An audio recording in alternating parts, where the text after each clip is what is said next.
Assalamualaikum warahmatullahi wabarakatuh. Perkenalkan, nama saya Dewi Sartika dengan NIM 20701222019. Saya dari kelas A, jurusan Pendidikan Matematika Universitas Islam Negeri Alauddin Makassar. Di sini saya akan menjelaskan tentang materi dari ruas garis berarah. Langsung saja kita simak videonya.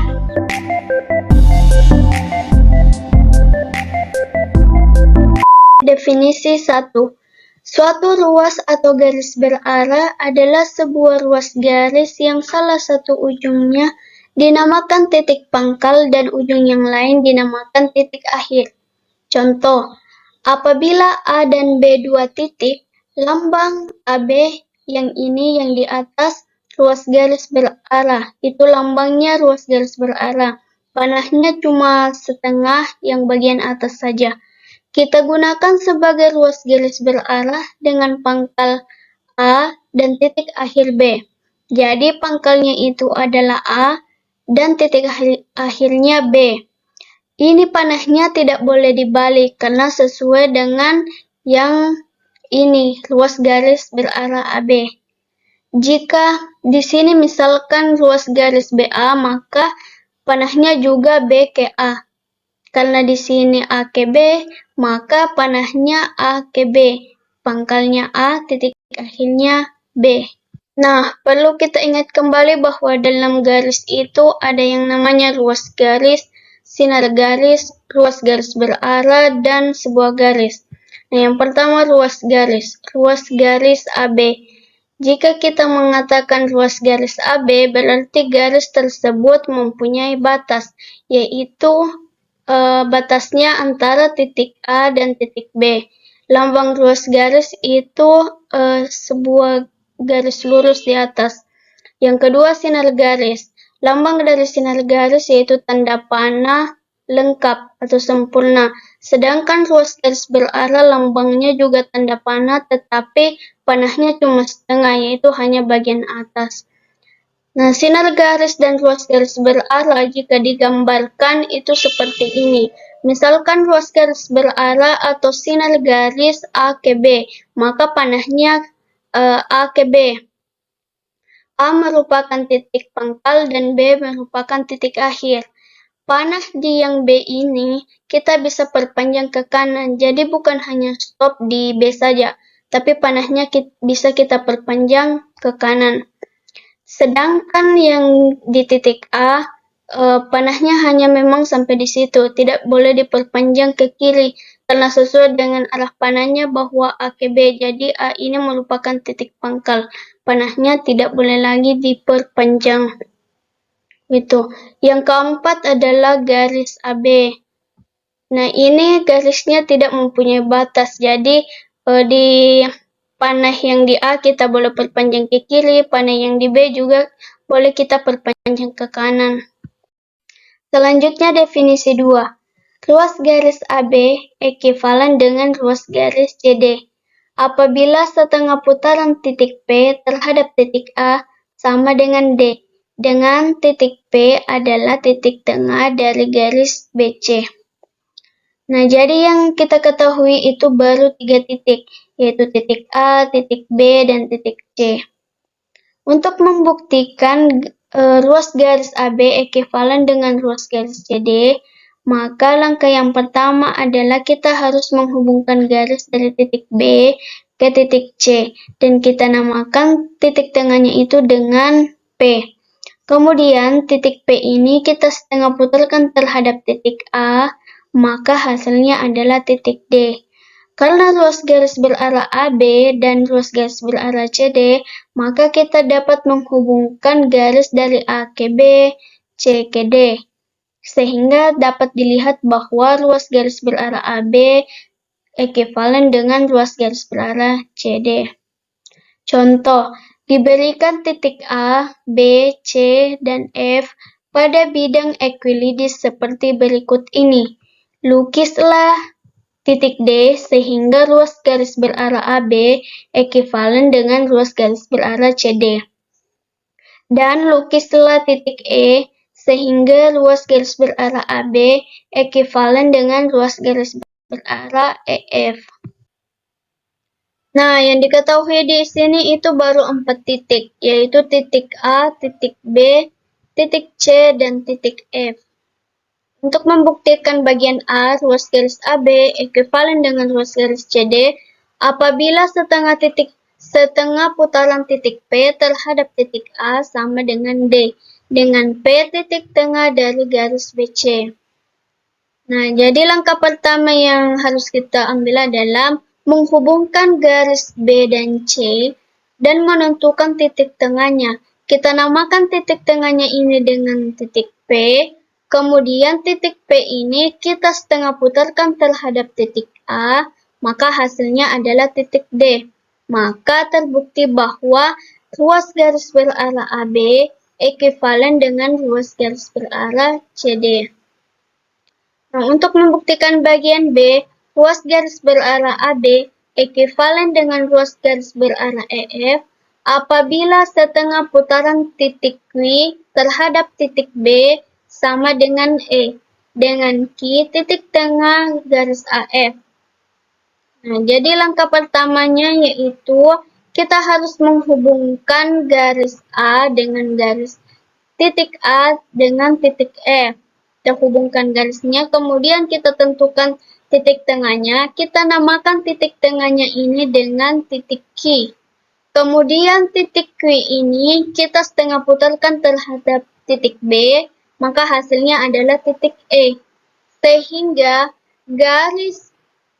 ruas garis berarah AB ekuivalen dengan ruas garis EF. Nah, kita lihat sifat-sifat ruas garis berarah. Teorema yang pertama yaitu apabila ruas garis berarah AB ekuivalen dengan ruas garis berarah CD, dua ruas garis berarah yang tidak segaris, maka segi 4 ABCD sebuah jajaran genjang. Jika dan hanya jika ruas garis AB ekuivalen dengan ruas garis CD. Nah, di sini kita harus membuktikan dua hal. Yang pertama, ruas garis AB ekuivalen dengan ruas garis CD, maka ABDC sebuah jajaran genjang. Yang kedua, ABDC jajaran genjang, maka ruas garis AB ekuivalen dengan ruas garis berarah CD. Nah, untuk pembuktian yang pertama, misal P adalah titik tengah dari garis BC. Maka setengah putaran titik P terhadap titik A itu sama dengan D.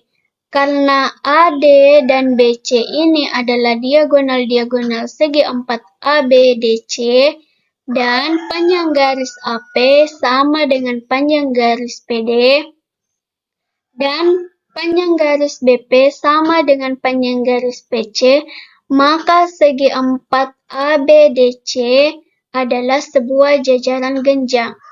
Itu untuk pembuktian yang pertama. Nah, untuk pembuktian yang kedua, ABDC jajaran genjang, maka ruas garis AB ekuivalen dengan ruas garis CD. Karena segi 4 ABDC jajaran genjang, maka diagonal garis AD dan garis BC berpotongan saling membagi sama panjang. Nah, berarti jika kita misalkan perpotongan diagonal garis AD dan garis BC ini kita misalkan dengan P, maka P ini adalah sama dengan irisan dari garis AD dan garis BC. Sehingga panjang garis AP sama dengan panjang garis PD. Dan panjang garis BP sama dengan panjang garis PC. Nah, akibatnya P ini adalah titik tengah dari garis BC dan setengah putaran titik P terhadap titik A itu sama dengan D. Jadi terbukti bahwa ruas garis berarah AB ekuivalen dengan ruas garis berarah CD. Teorema 2. Diketahui ruas garis berarah AB, ruas garis berarah BC, dan ruas garis berarah EF. Maka yang pertama, ruas garis berarah AB ekuivalen dengan ruas garis berarah AB. Ini berlaku sifat refleksi. Bukti, Namakan titik tengah A dan B ini, titik tengah dari garis A dan B ini adalah titik P. Kemudian setengah putaran titik P ini terhadap titik A adalah sama dengan B. Jadi ruas garis berarah AB ekuivalen dengan ruas garis berarah AB atau dirinya sendiri. Nah, yang kedua, jika ruas garis berarah AB ekuivalen dengan ruas garis berarah CD, maka ruas garis berarah CD ekuivalen dengan ruas garis berarah AB. Nah, ini berlaku sifat simetrik. Bukti, karena ruas garis berarah AB ekuivalen dengan ruas garis berarah CD, maka segi 4 ABDC ini jajaran genjang. Karena segi 4 CDBA sama dengan segi 4 ABDC, maka segi 4 CDBA jajaran genjang. Nah, ini segi 4 jajaran genjang ini tinggal kita balik aja ya, sehingga menjadi segi 4 CDBA. Nah, jika sudah seperti ini, kita bisa tuliskan bahwa ruas garis berarah CD ekuivalen dengan ruas garis berarah AB. Nah, yang ketiga, jika ruas garis AB ekuivalen dengan ruas garis CD dan ruas garis CD ekuivalen dengan ruas garis EF, maka ruas garis AB ekuivalen dengan ruas garis EF ini bersifat transitif. Bukti, karena ruas garis AB ekuivalen dengan ruas garis CD, maka segi 4 ABDC ini jajaran genjang. Karena diagonal-diagonal garis AD dan BC saling berpotongan sama panjang, sehingga AP sama dengan PD, BP sama dengan PC. Maka dapat disimpulkan bahwa AB sama dengan CD, sehingga ruas garis AB sejajar dengan ruas garis CD. Nah, ini pembuktian pertama. Pembuktian kedua yaitu, karena ruas garis CD ekuivalen dengan ruas garis EF, maka segi 4 CDFE jajaran genjang. Sama halnya dengan yang pertama tadi, maka dapat disimpulkan bahwa ruas garis CD ekuivalen dengan ruas garis EF.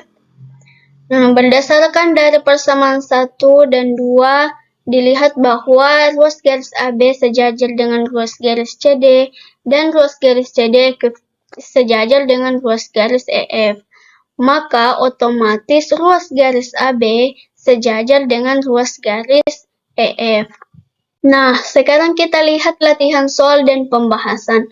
Soal yang pertama yaitu apabila titik A, titik koordinatnya min 2,4, dan titik B, H,3, titik C, 3,0, dan D, 5,K adalah titik sudut jajaran genjang ABCD.